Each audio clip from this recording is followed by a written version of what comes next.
आळंदी देवाची तालुका खेड संत नरहरी महाराज जयंती निमित्ताने पावन श्रावण महिन्याच्या प्रारंभी सुरू झालेला अखंड हरिनाम सप्ताह आणि ग्रंथराज ज्ञानेश्वरी पारायण सोहळा याचा भव्य समारोप आळंदी देवाची येथे मोठ्या भक्तिभावात झाला। हा सोहळा 8 दिवस चाललेला धार्मिक आणि सांस्कृतिक महोत्सव 1 ऑगस्ट 2025 पासून सुरू होऊन 8 ऑगस्ट 2025 रोजी संपन्न झाला। या कार्यक्रमाचे मुख्यस्थ श्री चंद्रकला भीमाशंकर खोल्लम सभागृह असून पारायण आणि हरिनाम सप्ताहाचे आयोजन दैवज्ञ सुवर्णकार धर्मशाळा आळंदी येथे करण्यात आलेलं होतं। संत नगरीतील या सोहळ्याला दररोज शेकडो भाविकांनी उपस्थित राहून नामस्मरण आणि संत वाङ्मयाचा लाभ घेतला। समारोप प्रसंगी समाजातील विविध क्षेत्रात कार्यरत असणाऱ्या मान्यवरांचा सत्कार करण्यात आला। प्रतिष्ठित समाजसेवक आणि दातृत्वासाठी संपूर्ण देशात ओळखले जाणारे नानजीबाई खिमजीबाई ठक्कर ठाणावाला यांचा जीवन गौरव पुरस्कार देऊन तुकाराम महाराज पगडी शाल आणि श्रीफळ देऊन गौरव करण्यात आला। तसेच दैनिक समर्थ गावकरीचे व्यवस्थापक संजय फुलसुंदर यांचाही तुकाराम महाराज पगडी शाल आणि श्रीफळ देऊन सन्मान करण्यात आला। यावेळी महाराष्ट्र राज्य पत्रकार संघाचे राज्य सरचिटणीस आणि दैनिक समर्थ गावकरीचे संपादक डॉक्टर विश्वासराव आरोटे, पत्रकार संघाचे पदाधिकारी नवनाथजी जाधव, अध्यक्ष संजोग नारायणराव काळदंते, उपाध्यक्ष रवींद्र काशीनाथ बेल्लेकर, सचिव सौ तृप्ती संतोष टकले, मनोहरजी धुमाळे, मुकुंद निघोजकर तसेच संस्थेच्या सहसचिव पुष्पाताई निघोजकर, रविनाथजी बेल्लेकर आणि आळंदी परिसरातील संतप्रेमी भाविक मोठ्या संख्येने उपस्थित। खरं तर संपूर्ण हिंदुस्थानामध्ये ज्यांच्या नावाची ख्याती आहे आणि खरं तर या पावनभूमीमध्ये आज येण्याचा योग आला आणि संत नरहरी महाराजांची पुण्यतिथी असा जयंती असा दुग्ध शर्करा योग आणि या कार्यक्रमासाठी येण्याचं भाग्य आम्हाला प्राप्त झालं। या कार्यक्रमासाठी माझे सहकारी पत्रकारिता क्षेत्रामध्ये काम करत असताना आज या संस्थेचे ते अध्यक्ष आहेत आणि माझी 5-6 दिवसापूर्वी माझ्या ऑफिसला एक सदिच्छा भेट झाली आणि त्यांनी मला सांगितलं असं असं आहे। मला अतिशय आनंद वाटला आणि या ठिकाणी या कार्यक्रमाला हिंदुस्थानातील आज तुमच्यासमोर जे बसलेले आहेत ज्यांनी हिंदुस्थानामध्ये 70 ते 80 हजार मंदिरं उभी केली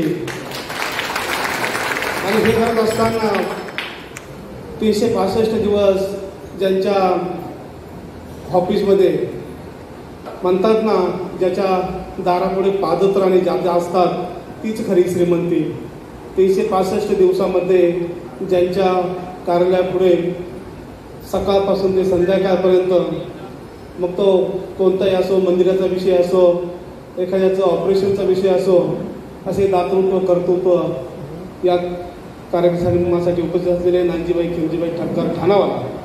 खरं तर सांगायचं झालं तुमच्यापासून 500 मीटर अंतरावर सर्वात मोठं मंदिर त्यांनी उभं केलेलं आहे आणि या ठिकाणी त्यांनी यावं अशी माझे परममित्र काळदंतेजींची इच्छा होती आणि तो दुग्ध शर्करा योग आज आला।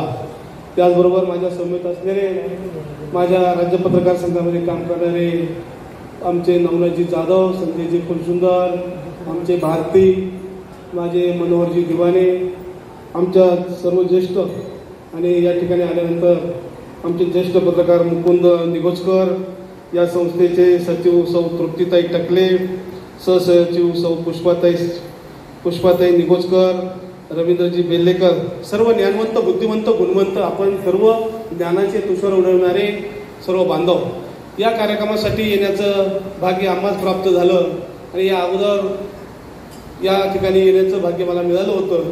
पण मला आनंद असा वाटला आमच्या पत्रकारिता क्षेत्रामध्ये ज्यांनी काम केलं त्या एका सुपुत्राला आपण सर्व समाजाने त्याला अध्यक्षपदाची संधी दिली आणि संधी मिळत असताना मी नेहमी सांगत असतो इतिहास येडे घडवतात, शहाणे लिहितात। आम्ही ग्रामीण भागातील आहोत, आम्ही देखील शेतकऱ्याचे सुपुत्र आहोत। आम्हाला जी शिकवण दिली, शेवटी लोक आंब्याच्या झाडाला दगड मारतात, बाजूच्या झाडाला कोणी दगड मारत नसतात। या ठिकाणी काम करत असताना जो माणूस काम करतो तो चुकतो, जो चुकत नाही तो परमेश्वर, जो चुकतो तो माणूस आणि जो चुकून सुधारतो तो माणूस, अशा सर्व घडीतून या ठिकाणी आज आपण या समाजाच्या वतीने आज अत्यंत दुग्ध शर्करा योग या ठिकाणी मगाशी त्यांनी सांगितलं का खरं तर तुम्ही जर भविष्यात कधी जरी गेले नानजीबाई खेमजीबाई ठक्कर ठाणावाला कधी जर ठाण्याला जरी त्यांच्या कार्यालयात जर गेले तर ते पुरस्कार हा विषय महत्त्वाचा नसतो. पुरस्कार का द्यायचा असतो का त्या पुरस्काराने इतरांना प्रेरणा मिळाली पाहिजे. आणि ह्या समाजाने सर्वात श्रीमंत समाज म्हणल्यानंतर सुवर्णकार समाज समजला जातो. आज या समाजाच्या वतीने या नगरीमध्ये आज एवढी मोठी वास्तू आहे आणि या वास्तूचं संगोपन हे सर्व मंडळी करतायत. म्हणून या ठिकाणी मला संजोगजींनी एक विषय सांगितला का या इमारती शेजारी काहीतरी करणं गरजेचं आहे.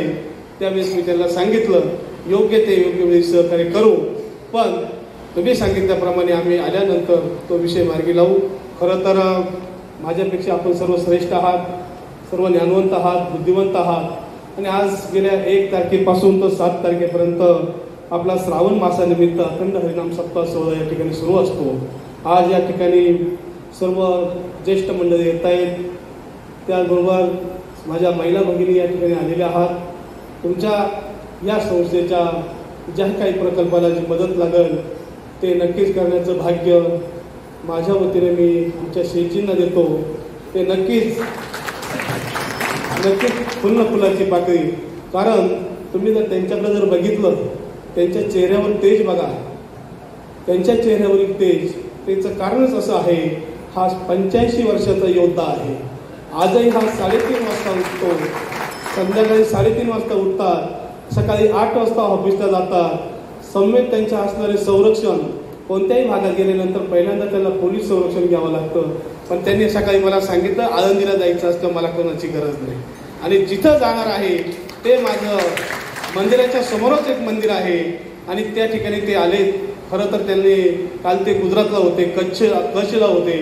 तो सर्व दौरा करून मला वाटलं होतं 86 वर्षाचा वयोवृद्ध आज आपल्याकडे आळंदीला येणार नाही. पण मला त्यांनी रात्रीच सांगितलं माऊली मी आलेलो आहे आणि उद्या आपल्याला आळंदीला जायचंच आहे. आणि ते आले आणि आल्यानंतर थेट तिथपर्यंत आलो. कारण शेजारी सर्वात मोठं जर तुम्ही कधी आलात तर बाजूला मंदिर बांधलेलं आहे.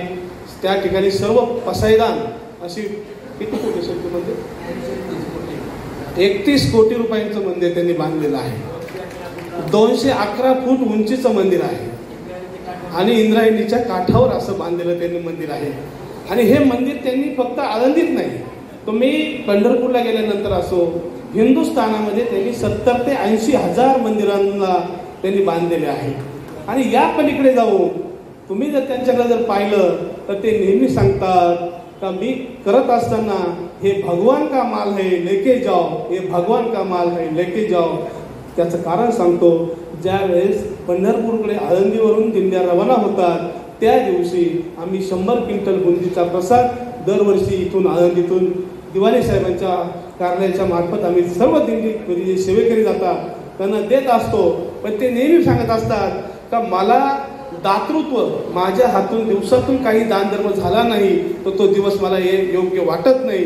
म्हणून अशा ह्या ज्येष्ठ ज्ञानवंत आणि अशा थोर माणसाला इथे येण्याचं भाग्य मिळालं. ते उतरल्याच म्हणले की या ठिकाणी माझी दुसरी वेळ आहे येण्याची, पहिली वेळ कोणती असावी माहीत नाही पण दुसरी वेळ ते या ठिकाणी आले. आणि नक्कीच या समाजासाठी त्यांच्याकडे कोणीही जाऊ, त्यांच्याकडे जात धर्म पंथ असा कोणताही भेदभाव नाही. ते सांगत असतात माझ्याकडे आलेला माणूस, मी तर नेहमी म्हणतो ते हातामध्ये येईल ते दान, मग खिशामध्ये असेल बदाम, लक्ष्मी असेल, हरिपाठ असेल, या पलीकडे कोणची किडनी ट्रान्सप्लांट असेल, कुणाचं ऑपरेशन असेल, तर ते नेहमी सांगतात माझ्याकडे माणसं, माझ्याकडे गिऱ्हाईक पाठवा. तुम्ही जसं म्हणतात सोन्याचं दुकान आहे गिऱ्हाईक येऊ द्या, ते म्हणतात माझ्याकडे काहीतरी नेण्यासाठी आज किती गिऱ्हाईक आलं, आज किती लोकांना दान धर्म केला, असं सांगणारे या समाजामध्ये देखील चांगले माणसं आहेत. आणि म्हणून या समाजाच्या वतीने त्यांचा जीवन गौरव सन्मान देऊन आपण सन्मान केला असेल. मी पुन्हा एकदा सांगतो, तुम्ही ज्या सुपुत्राला संधी अध्यक्षपदाची दिली, शेवटी मी नेहमी सांगत असतो का त्या काळामध्ये त्या अध्यक्षाने काहीतरी काम केलं पाहिजे ही समाजाची अपेक्षा असते. मी देखील काम करत असताना मी देखील नेहमी माझ्याकडे देखील अनेक विषय असतात, पण अपेक्षा असतात. अपेक्षांचं ओझं घेऊन वाहत असताना ते पूर्ण करण्यासाठी अनेक कष्ट करावे लागतात. म्हणून जी अपेक्षा तुम्ही व्यक्त कराल ती अपेक्षा मी शेठजींना विनंती कराल, सेठ माझ्या एका पत्रकाराने विनंती केली असेल ती आपण जशी तुम्हाला शक्य असेल ती मान्यच करावी लागेल अशी मी आपणास विनंती करतो. या ठिकाणी पुन्हा एकदा मी सर्वांचा आभार मानतो. पुन्हा एकदा आज संत शिरोमणी जयंती निमित्ताने या ठिकाणी येण्याचं भाग्य माझ्यासारख्या पामराला प्राप्त झालं. ते भाग्य पुन्हा आम्हाला येण्याचं भाग्य मिळो हीच सदिच्छा व्यक्त करतो. जय हिंद, जय महाराष्ट्र. महाराष्ट्राचे सर्वमान्य दैनिक समर्थ गावकरी अहमदनगर, पुणे, नाशिक, जळगाव, धुळे, नंदुरबार, सोलापूर, कोल्हापूर, सांगली, सातारा, मुंबई, ठाणे, पालघर, रत्नागिरी, रायगड, सिंधुदुर्ग, नांदेड, उस्मानाबाद, बीड, औरंगाबाद, नागपूर, गडचिरोली, भंडारा, गोंदिया, अकोला, यवतमाळ, बुलढाणा येथून एकाच वेळी प्रसिद्ध होणारे एकमेव दैनिक, सर्वसामान्य जनतेचे खुले व्यासपीठ. संपादक आहेत विश्वासराव आरोटे. मोबाईल नंबर आहे 9423 38 85 08. दुसरा मोबाईल नंबर 9423 46 72 72.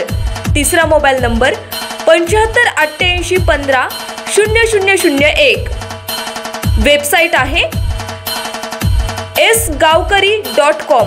मेल आयडी आहे aklgavkari@gmail.com.